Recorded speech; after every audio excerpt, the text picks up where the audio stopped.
Patuloy ang kampanya ng pamunuan ng Barangay Pinoma, Kawayan City kontra nakakabulahaw na tambutsyo ng motor sa kanilang lugar. Ang hakbang na ito ay upang matugunan ang reklamo ng mga residente hinggil sa istorbo at panganib sa kalusugan. Ayon kay Kagawad Mary Grace Garcia, nagsimula ang operasyon ng barangay noong ika-23 ng Disyembre noong nakaraang taon sa pangunguna ng kanilang punong barangay at katuwang ang mga tanod at iba pang opisyal. Sinabi ni Garcia na layo ng operasyon na pigilan ang paggamit ng maiingay na muffler lalo na sa oras ng pahinga ng mga residente. Ibinahagi niya na 12 motorista na ang kanilang nasita, kabilang ang ilan mula sa ibang barangay kung saan binigyan lamang ng babala bilang unang paglabag. Dagdag pa ni Garcia na nangako naman ang mga nasita na hindi na nila uulitin ang paglabag sa ordinansa. Nananawagan din ang opisyal sa mga magulang na gabayan ang kanilang mga anak na may motorsiklo upang sumunod sa umiiral na alituntunin ng barangay. Ayon pa sa barangay, magpapatuloy ang pagbabantay at pagsisita upang mapanatili ang katahimikan at kaayusan sa komunidad. Idi nang rugay kami nga nagsita idi 23 ti rabi santo idi 24 iti rabi nagrugi iti alas 8 ti rabi hanggang bigat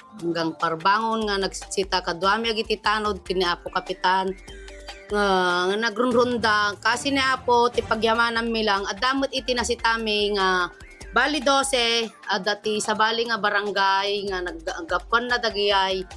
Kati ibagami lang Apo nag first offense kami lang kanyada. At handan tol ulitin ngam adapay mo Apo iti idi pay 31 iti rabi alas 8 hanggang parbangon mo't lang na nagsitsita kadwami mo ilang iti tanod kadwami mo ilang ti may duwa nga kagawad kani Apo Kapitan impang panguluan na.